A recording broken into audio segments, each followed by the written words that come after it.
Hello everyone and welcome to today's video. Today I'll be showing you how to start getting into competitive battling in Pokémon Sword and Shield. I'll be going over different stages of team building from choosing your Pokémon to their natures and abilities. So if you want a more in-depth one, I can do it in the future, but for now it's just the basics to get you guys started into the world of competitive battling. Also, just sneak yourself promo, I do stream 5 times a week over here on the official DLive, so go check it out. It is pretty much a better Twitch that supports content creators to the fullest. So check that out, the link will be down below. But until then guys, let's get into the video. Leave a like, subscribe, hit that notification bell for more videos, and let's get straight in. So to start off, we need a team to battle with, and that means we need to get our hands on 6 wonderful Pokemon. But before we do, this brings us to Chapter 1, Banned Pokemon. When it comes to ranked battles, not all Pokemon are allowed to take part. Now, at the start of each season, the top 10, give or take a few, Pokemon that were used in previous seasons will not be allowed in the start of the current season. This is to keep the battles fresh and new, so you're not going up against the same annoying Amoonguss in every single battle. Please kill this thing, I hate it, it put my Lapras to sleep.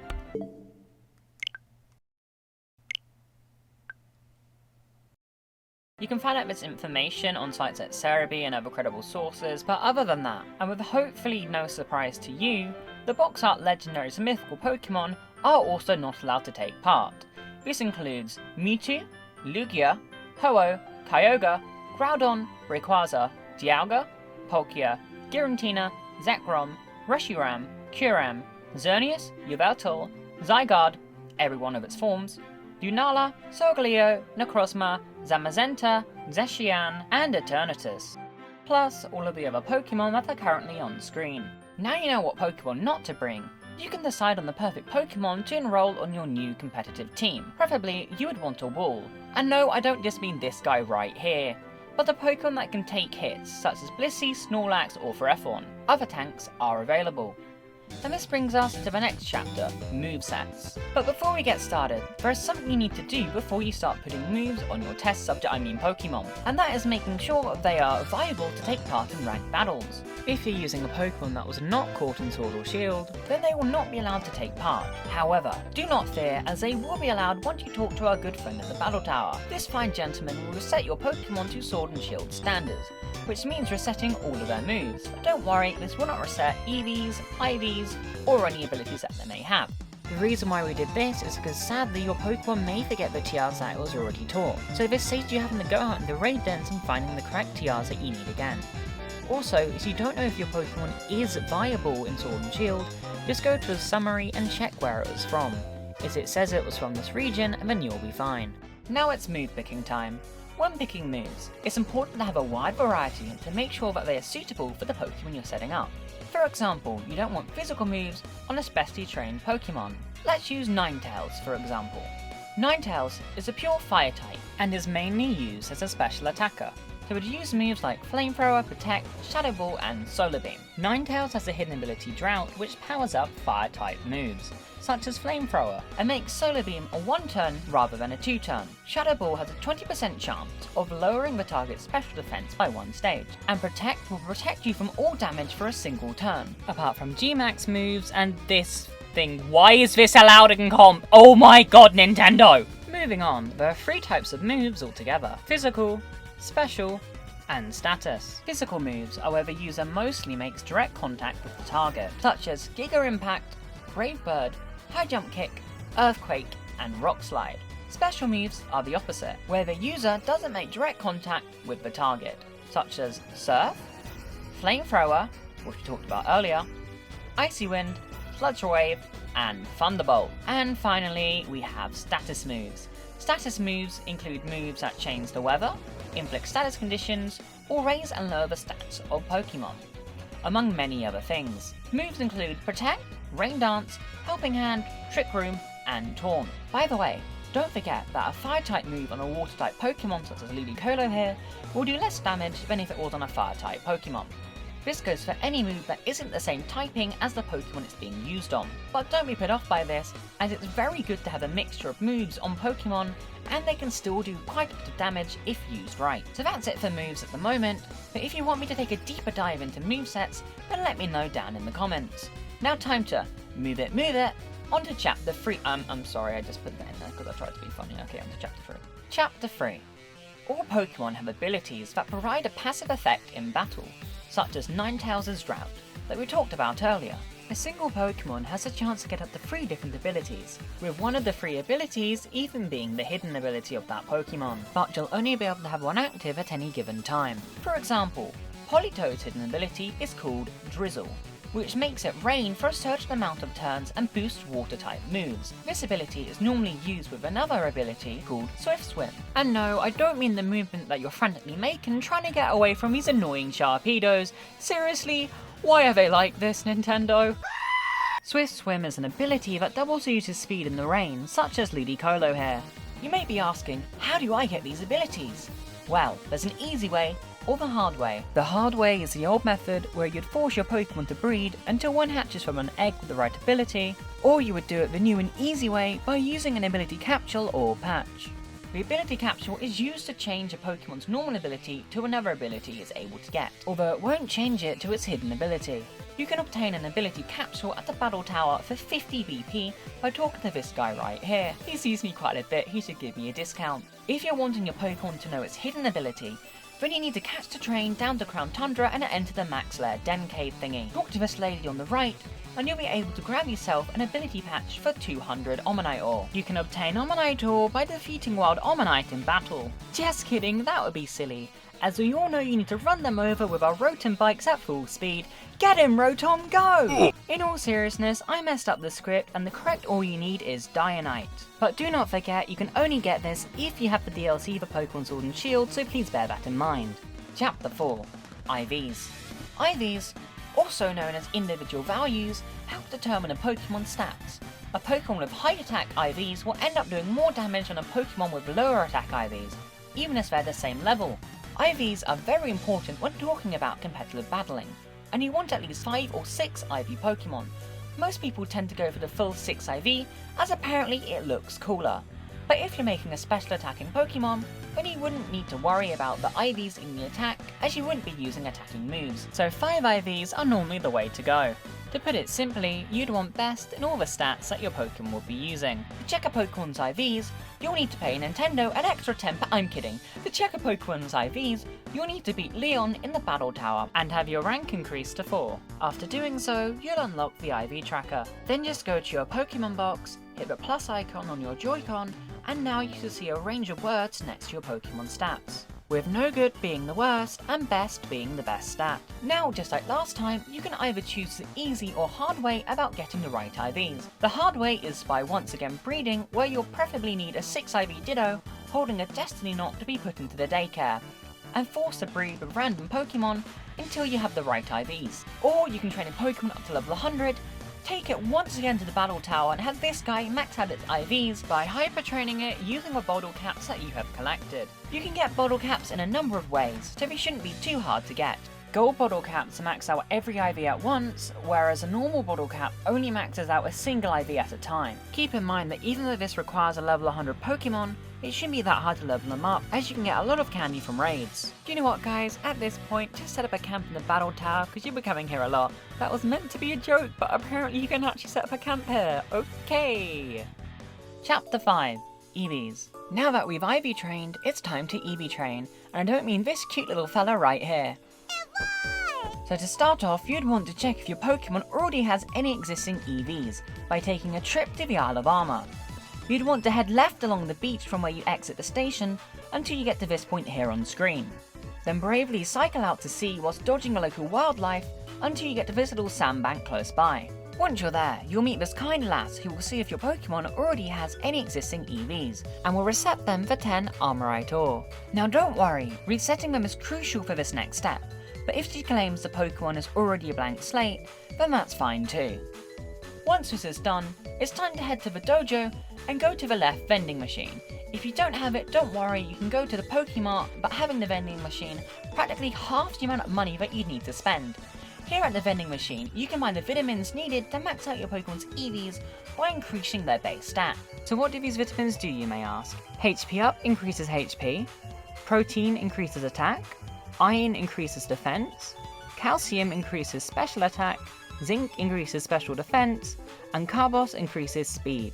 Pokemon can get a maximum of 252 EVs in a single stat, and on top of that, each Pokemon is restricted to a total of 510 EVs spread between all stats.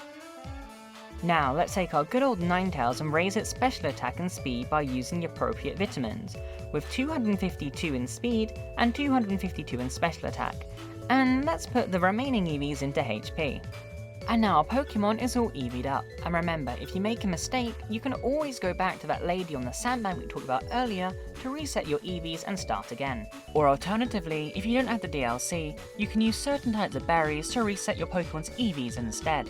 However, I prefer visiting the friendly lass over here in Alabama to avoid the second coming of Big Chungus. Chapter 6. Natures. Natures are basically personalities for each Pokemon, with each nature having an effect on a Pokemon's stats. There are 25 natures in total, and you can make your Pokemon have any one you want. However, each nature comes with a price, the price being a drop in another stat. You can change a Pokemon's nature by using mints, that you can buy with BP at the Battle Tower, or alternatively, if you're really hating your life and 2021 just isn't going to be that good for you, then you can breed for them! But why on earth would you do that? That's like more torture, like it isn't the pandemic enough. So for example, with the Adamant nature, your Pokemon's attack will grow, but your special attack will fall. And I think it will fall by about 10%, you might want to check that, like I looked on so many sites and they said different, but I believe it's 10%, so don't take my word, but let's just say 10%. So if we take our Ninetales here, we'd want a mint that raises its special attack, but lowers its physical, since we'll only be using special attacking moves, and of course protect. So the mint we need for this is called the Modest Mint. If you're unsure on what certain mints do, make sure to read their description before you buy them. Or alternatively, you can do what I do, buy one of every mint, so you'll have one of every type of mint in your bag ready to use whenever you need to.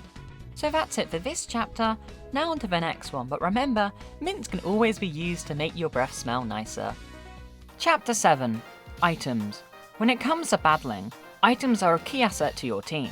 Whether it's a citrus berry or focus sash, they all have their uses. But it's not really a set place to get these items, as most of them are scattered around the map, whether some be on a route, being dug up by one of the digging bros, from a tree, and of course the one and only Battle Tower's BP shop. Each item has its own unique effect, so make sure you obtain as many as you can. So here are a few examples. Leftovers. The holder's HP is slowly but steadily restored throughout every battle, although to be more accurate, it should restore 1/16 of your total HP each turn. Assault Vest. This offensive vest raises special defense but prevents the use of status moves. Focus Sash. If the holder has full HP, it'll endure a potential KO attack, leaving the Pokemon with 1 HP. The item will then not work again in this battle. Unlike the other chapters, I can't really guide you too much on what items to use, as it depends on the Pokemon and what you think will work best. So I recommend reading through all of their descriptions and choose whatever works best for your team. Anyway, that's it for items, now on to the final chapter. Chapter 8. Dynamaxing.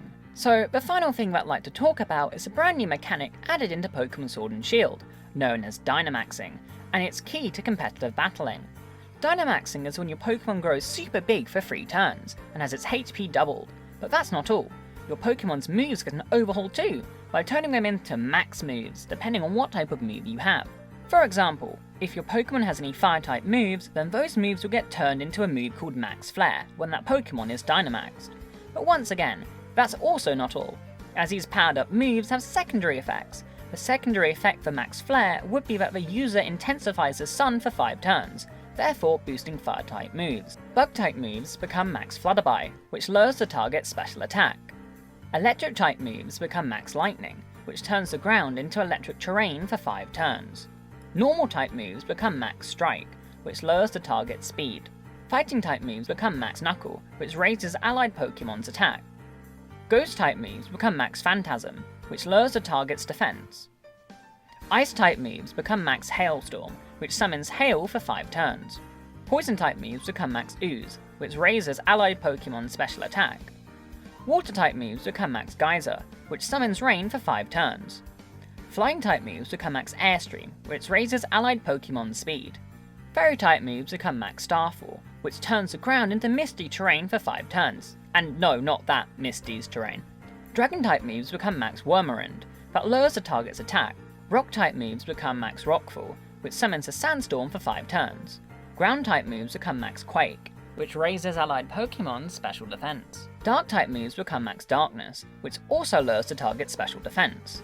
Grass-type moves become max Overgrowth, which turns the ground into grassy terrain for 5 turns. And finally, Steel-type moves become max Steel Spike, which raises allied Pokemon's defense. Just remember that all of the moves I just listed also deal damage to the opposing Pokemon. Also, if your Pokemon has any status moves, they'll get turned into max Guard, which is basically Protect for Dynamax Pokemon. Now, to make things even more interesting, there is another form of Dynamax called Gigantamax, which only a few Pokemon have the ability to do so. Gigantamax Pokemon are similar to Mega Pokemon from Generation 6, as when Gigantamax, their form is changed, almost like that Pokemon has evolved, but will revert back to normal form after 3 turns are up. Gigantamax Pokemon all have a special G-Max move for their primary typing. For example, Gigantamax Charizard gets G-Max Wildfire, which is a fire-type attack that continues to deal damage to opponents for 4 turns. Just remember, your Charizard would need a fire-type move to be able to use G-Max Wildfire. Now, I'd love to show you every Gigantamax Pokemon, but getting the footage to do so would take quite a while, so here's a few examples of some Pokemon that can Gigantamax. Charizard, Blastoise, Venusaur, Lapras, Alcremie, Eevee, and Toxtricity. As of this video, there are 33 Pokemon that can Gigantamax, and all come with their own G-Max moves. Before we end off this chapter, here's some extra information. Dynamax and Gigantamax Pokemon are not affected by Destiny Bond and Fake Out, so unlike Mega Evolution, you've really got to strategize when you Dynamax or Gigantamax, as it could be the play that wins you the match. Anyway, that brings us to the end of this video, but I do have one final thing to add that has come about whilst I've been editing. At some point, you'll be allowed to enter one box art legendary Pokemon into your competitive team. This is really recent news, so I can't say much about it or when it will happen, but apparently it's going to be a thing now, and as far as I know, Mythicals are still banned. I hope you learnt something from this video, as it was a lot of fun to make, but also took way longer than I expected. If you have any questions, please feel free to ask them in the comments, and I'll try to answer them as best as possible. I'll be making sure to upload more Pokemon videos within the next month, so if you enjoyed this, please consider hitting that subscribe button and making sure to like the video to let YouTube know that others may enjoy this content. Also, we're getting super close to 1k followers on DLive, so if you'd like, please come and check that out, as I'd really appreciate it. We stream Pokemon most nights. Anyway, until then, stay safe and I'll catch you in the next one. Bye bye!